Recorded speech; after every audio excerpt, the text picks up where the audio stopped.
Uno, queridos patitos. Estamos con el asunto de la ampliación, un asunto bien interesante porque vertebra el pasado, el presente y el futuro, sobre todo teniendo en cuenta lo que dijo el señor Macron respecto de algo que vertebra también la propia historia de Francia respecto de las comunidades europeas, y es la crisis de la silla vacía. En aquel momento había una política de unidad en el criterio respecto de la toma de decisiones en las comunidades europeas. Y eso significó que cuando Francia tenía otros intereses, dejó la silla vacía para que no fuera posible la toma de decisión porque no podían contar con el voto de Francia. Y en ausencia no podían decir la ficción de que somos ahora 5 y los 5 votamos a favor de X porque Francia no estaba y había ausencia de quórum.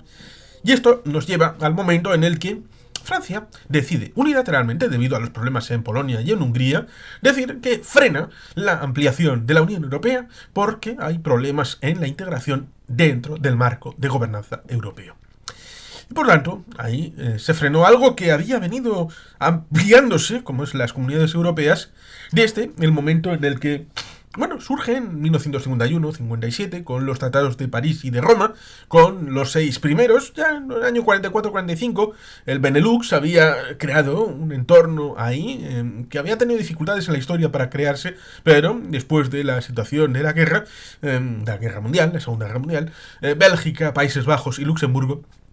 crearon un espacio de unificación de criterios entre ellos. Y luego tenemos el caso de la creación de la República Federal Alemana en el año 49, en el caso de Mayo, en la República Federal, octubre, la República Democrática al otro lado del telón de acero, Italia y Francia. Italia, Francia, República Federal y Benelux están en Roma y en París en los años 50. Luego ya tenemos en el año 73, hay que pasar tiempo,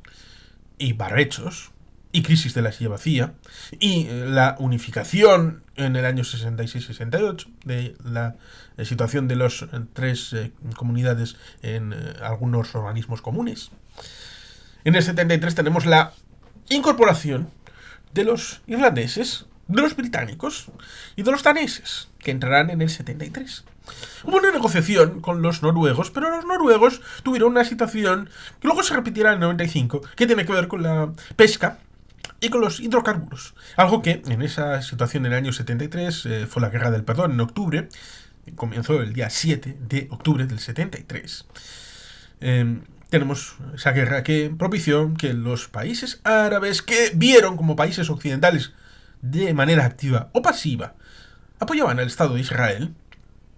fueron amenazados y con amenaza ejecutada a través de la OPEP de subir de un día para otro por 4 el precio de los hidrocarburos, lo cual llevó a una crisis importante ligada con el suministro de hidrocarburos, lo cual evidentemente al elevarse el precio de los hidrocarburos significó que algunas formulaciones económicas tipo yacimiento en el Mar del Norte eran ya viables económicamente. Es decir, que el precio ameritaba la inversión requerida para poder entrar a explorar y explotar aquellos yacimientos que se habían descubierto hacía no tanto tiempo. Y por tanto, Noruega empezó el camino para convertirse en una potencia a nivel hidrocarburos, que lo sigue siendo por lo menos por ahora, con la suerte de que, asociado a esto, crearon el Fondo Soberano Noruego, lo cual ha permitido el pago de pensiones y parte del presupuesto noruego, y con ello genera una cartera de inversión en diversos elementos internacionales, empresas e iniciativas por el mundo. Y por tanto, esta situación que fuera de lo que es Oslo y alrededores, hay una subvención importante que va en contra del espíritu que establece la Unión Europea respecto del marco de competencia y de otras vicisitudes, hacen pensar que la política pesquera respecto de Noruega sería distinta en caso de estar dentro de las comunidades europeas, entonces Unión Europea ahora. Y el ámbito de la política de ámbito de distribución social estaría mal vista dentro del marco de la Unión Europea, sea cierto o falso. Probablemente haya mucho de leyenda urbana respecto de los votantes noruegos.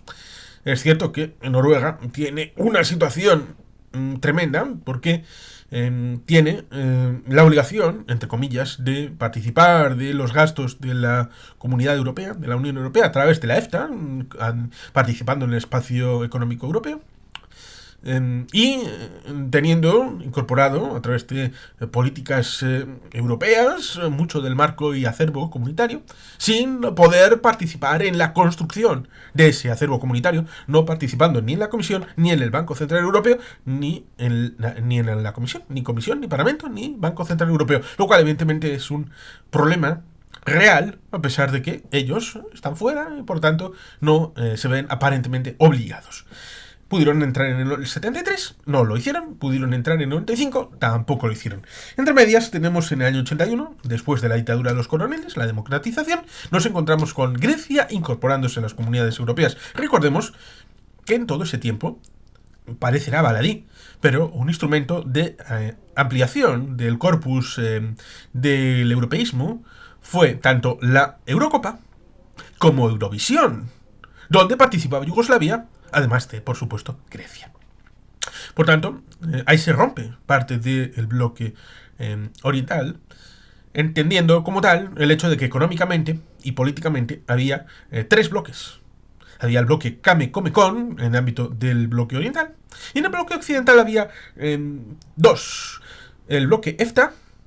la European Free Trade Association, es decir, la Asociación de Libre Comercio Europea, creada por el Reino Unido porque en los acuerdos ministeriales de Siracusa no quiso estar, a pesar de que estuvieron preliminarmente, pero viendo el esquema que se dibujaba para Roma, también en París, pero sobre todo mirando a Roma, ellos decidieron crear su propio chiringuito, aparte, con sus propias reglas, sin política, mucho comercio, y ahí estuvo, por ejemplo, Portugal. Se creó en los años 70 un fondo llamado Portugal, en los años 60, luego los británicos se largarían, lo cual evidentemente generó disfunciones en aquella organización en la que posteriormente fue saliendo, incluso a Portugal, que sería el siguiente, junto a España, en entrar en el año 1986. Luego tendremos el acervo de la Comisión de Lords, con la integración como elemento importante. Entre medias está el año 75, con el caso del sistema monetario europeo, que configurará el ECU, una cesta de monedas, que luego llevará al euro. Por tanto, la ampliación ha sido en multinivel, a nivel de tratados, a nivel de países también, pero también a nivel de políticas concretas que han ido evolucionando para hacer una integración cada vez mayor, pero también con ampliación de países, como en 1990 con la destrucción de la República Democrática Alemana, incorporándose a la República Federal a través de la Ley Fundamental de Bonn, que era la Constitución Alemana de 1949, incorporándose tanto a las comunidades europeas como a la OTAN. Algo que evidentemente en 1955 habría sido imposible, cuando sucedió con Austria la desmilitarización y reunificación tanto de Viena como de Austria después de la desocupación de los vencedores de la Segunda Guerra Mundial, haciendo un esquema de neutralidad en donde Viena, como en Reykjavik, como en Helsinki, hubo reuniones en los años 80 entre la Unión Soviética y los Estados Unidos de América, y por tanto ahí había una situación en donde Austria estaría fuera de las comunidades europeas, un espacio como Suiza, ahí en medio, y fuera de las organizaciones militares. Luego, evidentemente, tenemos el hecho de que después de Maastricht se producirá una ampliación. Ya Delors había tenido la idea de todo ese espacio que había derrumbado el Imperio del Mal en la zona oriental, ellos dicen que central europea, como es Polonia, Hungría, Checoslovaquia, Rumanía, Bulgaria, estos países que no estaban formalmente incorporados a la Unión Soviética, pero hacían el glacis de seguridad de ella. La idea era incorporarlos cuanto antes, porque era una oportunidad histórica que viene derivado de el liderazgo en la geopolítica de Mahan Mackinder,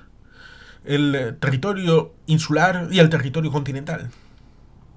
Por tanto, ahí tenemos un pasado que luego ha sido tamizado a través de los alemanes y ha incorporado al acervo soviético y ruso también, para establecer un marco general de comprensión de lo que geopolítica y geoestratégicamente desde Moscú han cogido como referencia, como ellos son el hinterland terrestre, que evidentemente permea a lo largo de todo el siglo XX. Y con esa vista, Delors piensa, cuanto antes incorporemos al espacio occidental y les liberemos del yugo que han vivido no solamente con los alemanes, sino también con los soviéticos, es más posible y plausible que estos países se incorporen en la democracia liberal, se incorporen en el mercado común y haya posibilidades de que vivan lo que pudieron tener en los años 20 de entreguerras, con aquella posibilidad de la República de Polonia, de los países bálticos, de tener independencia, prosperidad. Por tanto, eso estaba en el horizonte. No fue posible en los años 90, pero en los años 90 sí se incorpora Finlandia, Suecia, Noruega no quiso, y Austria, para incorporar el espacio para ir yendo hacia los países de la llamada Europa Oriental, también hacia los Balcanes, sobre todo después de lo que ha sucedido en esos años 91-95, con la llamada Guerra de Yugoslavia, sobre todo Eslovenia, Croacia, Bosnia, con la paz de Dayton, luego firmada en París al año siguiente. Por tanto, ahí había una disposición para avanzar hacia los espacios nuevos, Escandinavia y espacio balcánico y también el ámbito oriental, cosa que sucederá en 2004 con la incorporación de 10 países. Hubo mucha negociación respecto de cómo se iba a hacer la ampliación, si iba a ser de nivel conjunto o iba a haber dos fases. Se hizo el 2 de mayo del año 2004, Romano Prodi lo oficializó. Hay una ciudad que puede significar algo en este sentido y que será el año que viene capital europea de la cultura, que es Gorizia y Nova Gorica, que yo pude traspasar en un viaje hace no muchos años en dirección a Tolmin, en Eslovenia. Es un gesto, el del presidente entonces de la Comisión Europea, que daba la bienvenida a la reunificación de Europa. Pero eso no terminó. En 2007 entraron Rumanía y Bulgaria, en 2013 entra Croacia, es decir, el segundo país, después de Eslovenia, en el ámbito de los Balcanes, la antigua Yugoslavia. Pero no es suficiente. Hemos visto que hay todavía retos pendientes en la ampliación, como son, primero, los microestados, por poner simplemente lo que hay dentro de la propia Unión Europea, como por ejemplo San Marino, Mónaco, Andorra. Por supuesto, la relación con el espacio económico europeo, porque en la crisis económica Islandia aceleró una cosa que estaba ahí en barbecho, como es la integración en las comunidades europeas, cosa que en el caso de Islandia es bastante fácil. El acervo comunitario está bastante incorporado, pero el asunto mejoró porque sobre todo tenía que ver con lo bancario, y cuando se estabilizó la crisis bancaria, pues ellos dejaron de tener esas apetencias comunitarias y lo pusieron otra vez en barbecho. Está congelado, no está ni roto ni continuado, está en congelación. Por tanto, se podría volver a retomar en el punto en el que se dejó en algún momento. Estos de Islandia, junto con Noruega, junto con Suiza y con Liechtenstein, forman el espacio que en la EFTA, ellos son la EFTA, los 4 de la EFTA, junto con la Unión Europea, crean el espacio económico europeo de unidad, integración, económico sobre todo. Por tanto, habría la disposición, individualmente o colectivamente, de ir integrando, sobre todo teniendo en cuenta de que el mayor dificultoso en ese grupo es Suiza. Y Suiza ha tenido un marco sectorial de tratados individuales que han ido caducando y que en principio deberían de haber significado una renegociación con un tratado unificado de relación de la Unión Europea con Suiza, cosa que no se ha hecho hasta el momento.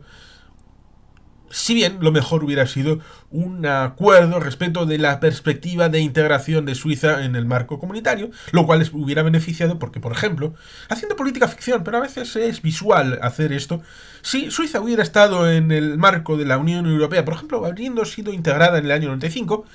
en el marco de la construcción del euro habría sido Zurich, tal vez, la sede del Banco Central Europeo y no habría sido Frankfurt, seguramente. Esto creo que se me reconocerá. Por tanto, es un desmérito para los políticos suizos,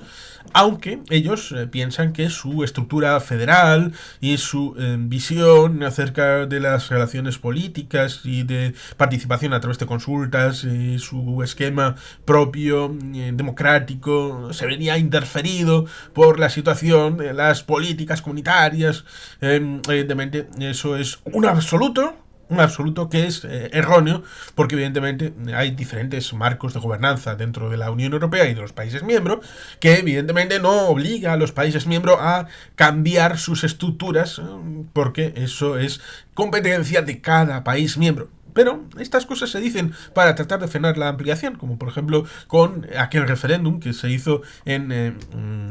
Suecia respecto de la membresía de la corona sueca respecto del euro, cosa que salió bastante mal cuando la entonces ministra de Asuntos Exteriores fue asesinada en un centro comercial, y evidentemente eso llevó a una excepción sobrevenida, cosa que ningún otro país tiene en este momento respecto de la moneda comunitaria, el euro, que progresivamente todos tienen que asumir, como aquellos que entraron asumieron de suyo la Constitución Europea malograda de 2005. Por tanto, ahí está parte del intríngulis respecto de la ampliación, que requiere ese acervo, en donde, en principio, esa ampliación conlleva dificultades para la construcción del espacio europeo, debido a que hay más voces, más intereses, más marcos de cosmovisión, en donde hay intereses contrapuestos, cosa que a veces complejiza la gobernanza de los estamentos europeos, sobre todo teniendo en cuenta que hasta hace muy poco no era posible la cooperación reforzada. ¿Qué es la cooperación reforzada? En principio, la construcción europea requería unanimidades, cosa que se ha ido superando progresivamente, pero exigía que todos los pasos que se dieran en integración, incluso los más pequeños, fueran coordinados y consensuados e incorporados al acervo comunitario en el ámbito legislativo. Por tanto, no era posible hacer un choco pequeño de algunos elementos que disfuncionaran a nivel global, a pesar de que en principio, cuando se aceptó esta gobernanza a través de una cooperación reforzada, se exigía que para esta política pública 9 países miembros la adoptaran. 9. Casi todas las cooperaciones reforzadas, por no decir todas, están más cerca de los 20 países miembros que de los 10. Por tanto, ha sido un éxito. Las políticas públicas de cooperación reforzada han supuesto que cuando una política ha funcionado en estos 9-10 países que han empezado esa situación, en la práctica, porque uno puede leer el memorándum o puede leer el manual de instrucciones, y esto significa que se pregunta teóricamente ¿cómo funcionaría esto? Ya, pero la parte más visual es cuando esa política se pone en marcha. Y eso ha permitido la cooperación reforzada. Y ha hecho posible que cosas que eran tabú, que eran propio de algo que no se hablaba en las comunidades europeas, o que estaban en contra de lo que decían aparentemente los ciudadanos de cierto país, cuando se ha visto que no era tan correcto, que la cosa no iba por ahí, sino que iba por otro lado, y las políticas funcionan en estas políticas de cooperación reforzada, ha significado que es una vía para aprovechar la integración sin descuidar la ampliación. Porque evidentemente ahora son 27 Estados miembros. Como decía, está el caso de Austria como país neutral en el ámbito militar, pero no en el ámbito comunitario. Y como ese ejemplo hay bastantes más. Pero Andorra, Liechtenstein, son dos casos de esos dos elementos que comentaba. El primero, los países pequeños, Andorra, San Marino, Mónaco. Liechtenstein, tanto por el marco del espacio económico europeo, como los anteriores también, países pequeños, que podrían ser integrados, no integrados, sería algo, bueno, básicamente ya lo están, de facto, pero habría una negociación política que habría que ir haciendo poquito a poco. Pero luego tenemos los casos más cortos. ¿Cuáles son?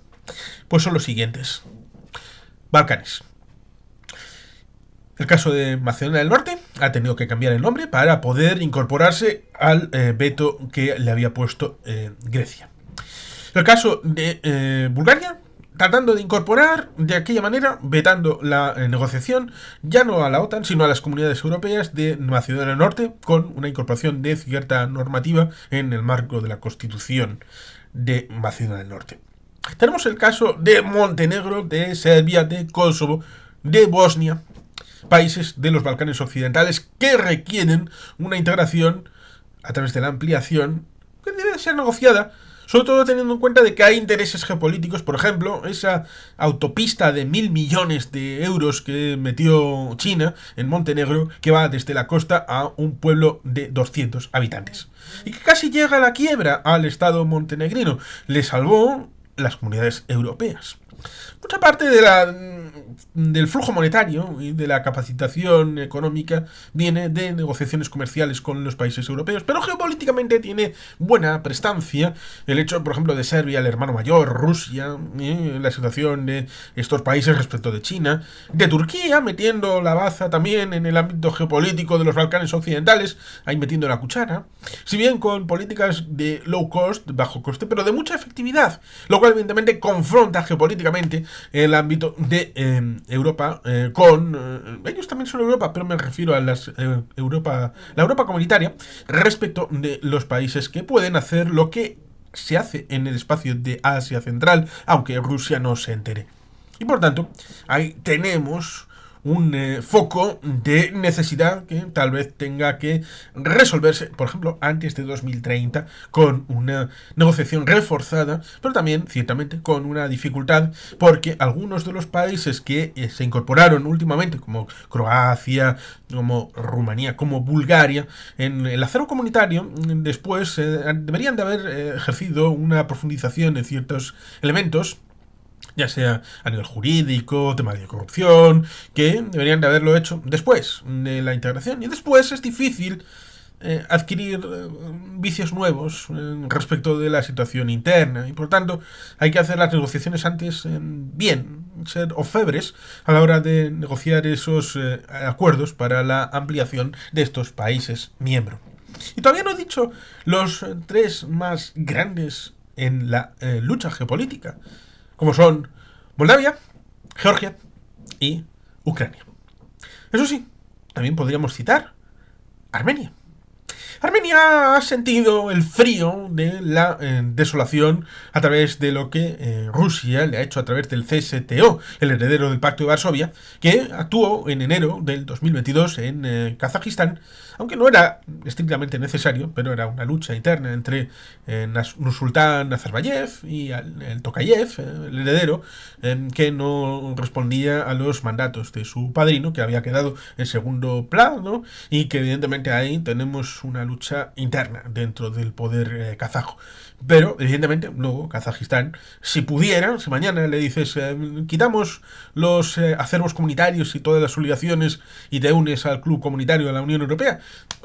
Tokayev dice que sí, como el Lukashenko del año 2010. Dicen que sí porque les gusta, les encanta el beneficio de estar en la Unión Europea. El problema es que el acervo comunitario, derechos humanos, democracia, el mercado libre, pues evidentemente tanto en 2010 como en 2020, en el caso bielorruso, como el caso de Kazajistán en 2022, pues evidentemente es incompatible con la membresía en las instituciones europeas.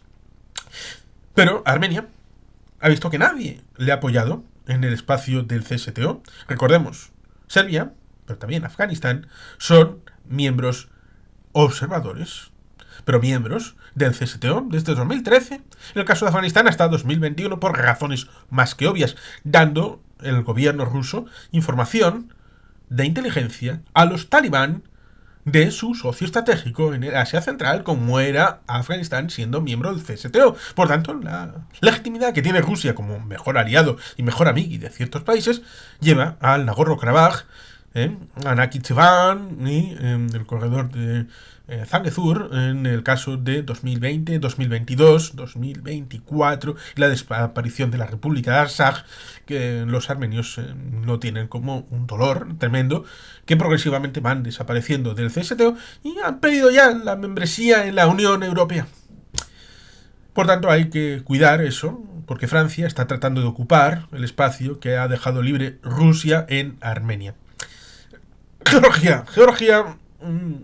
tenemos ahí un desafío importante, porque la política interna hay que estudiarla, hay problemas para comprender qué pasa ahí dentro. Pero han hecho declaraciones en los tiempos recientes para entrar en la OTAN y para entrar en la Unión Europea, a pesar de que tengan un asunto por ahí un poquito prorruso con aquella ley respecto de los agentes extranjeros, ONGs y todo esto, que es un combo bastante poco digerible. El caso de Moldavia con la Transnistria, que es complicado porque en teoría podría hacerse la reunificación de la antigua Besarabia, pero hay también asuntos internos respecto de las dificultades para esto, y no solamente en Transnistria, respecto de lo que desde Tiraspol podrían establecerse para la capital de Moldavia y su gobernanza con un ejército bastante pequeño, pero que también necesita de la energía venida de Rumanía, el padrino mayor, y que, bueno, pues tiene bastante miga. Por supuesto, el caso más principal de la ampliación es el caso de Ucrania. En el año 2013-2014 tenemos la organización de aquella asociación que iba a ser firmada por no solamente Ucrania, también países del Cáucaso como Azerbaiyán, Armenia, Georgia y también Bielorrusia, respecto de la asociación en el marco de la Unión Europea, cosa que llevó al Kremlin a decirle que te ponían X millones, una morterada de dinero, si dejabas de firmar el acuerdo. Es decir, concupiscencia. Es decir, un beneficio inmediato en un pago único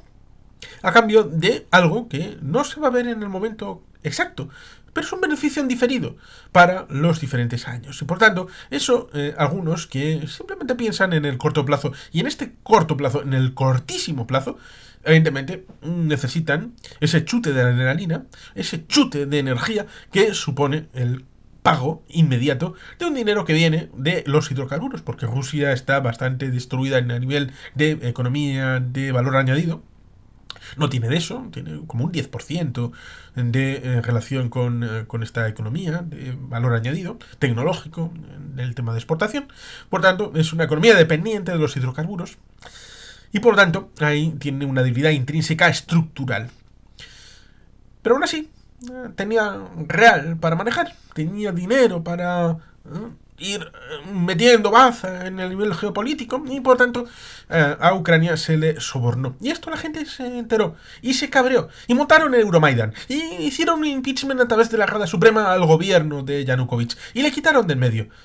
Evidentemente, habría que entrar en el hecho de las negociaciones que hizo el propio Yanukovych con la gente del Euromaidan y los acuerdos que estuvo dispuesto a firmar y que lo hizo cuando luego Rusia se metió con los hombrecillos verdes en Crimea y la situación se desmandó en el Donbass por parte de los ejércitos de Rusia entrando en el territorio ucraniano cuando en teoría en el 94 habían firmado el memorándum de Budapest.